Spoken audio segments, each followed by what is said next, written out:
وإذا طلقتم النساء فبلغن أجلهن فلا تعضلوهن أن ينكحن أزواجهن إذا تراضوا بينهم بالمعروف، ذلك يوعظ به من كان منكم يؤمن بالله واليوم الآخر، ذلكم أزكى لكم وأطهر، والله يعلم وأنتم لا تعلمون.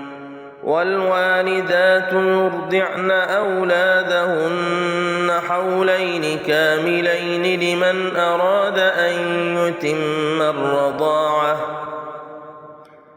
وعلى المولود له رزقهن وكسوتهن بالمعروف، لا تكلف نفس إلا وسعها، لا تضار والدة بولدها ولا مولود له بولده، وعلى الوارث مثل ذلك، فإن أرادا فصالا عن تراض منهما وتشاور فلا جناح عليهما.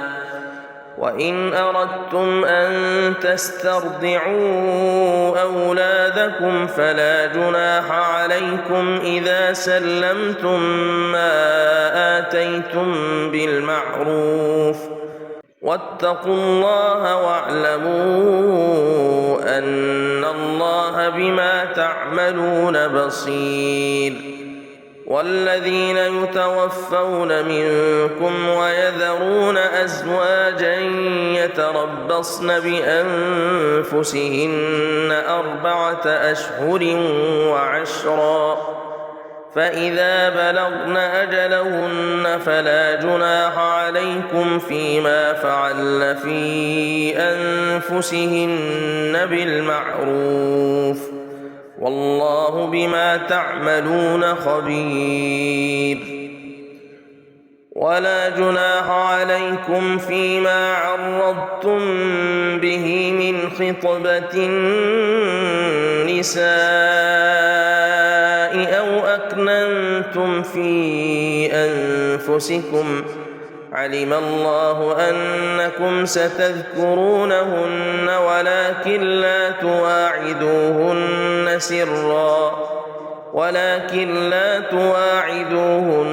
سرا إلا أن تقولوا قولا معروفا، ولا تعزموا عقدة النكاح حتى يبلغ الكتاب أجله، واعلموا أن الله يعلم ما في أنفسكم فاحذروه، واعلموا أن الله غفور حليم.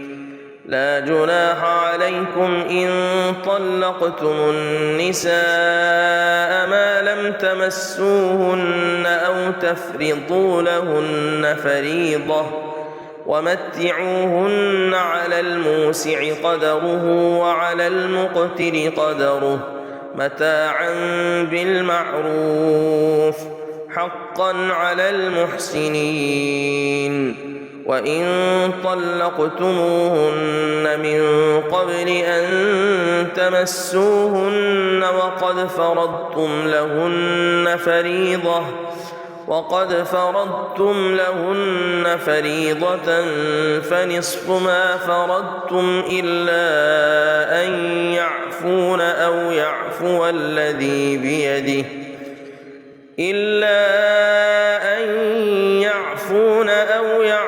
الذي بيده عقدة النكاح، وأن تعفوا أقرب للتقوى، ولا تنسوا الفضل بينكم، إن الله بما تعملون بصير.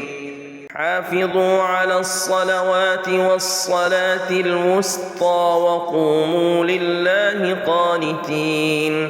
فإن خفتم فرجالا أو ركبانا فإذا فاذكروا الله كما علمكم ما لم تكونوا تعلمون. والذين يتوفون منكم ويذرون أزواجا وصية لأزواجهم متاعا إلى الحول غير إخراج، فإن خرجن فلا جناح عليكم فيما فعلن في أنفسهن من معروف، والله عزيز حكيم.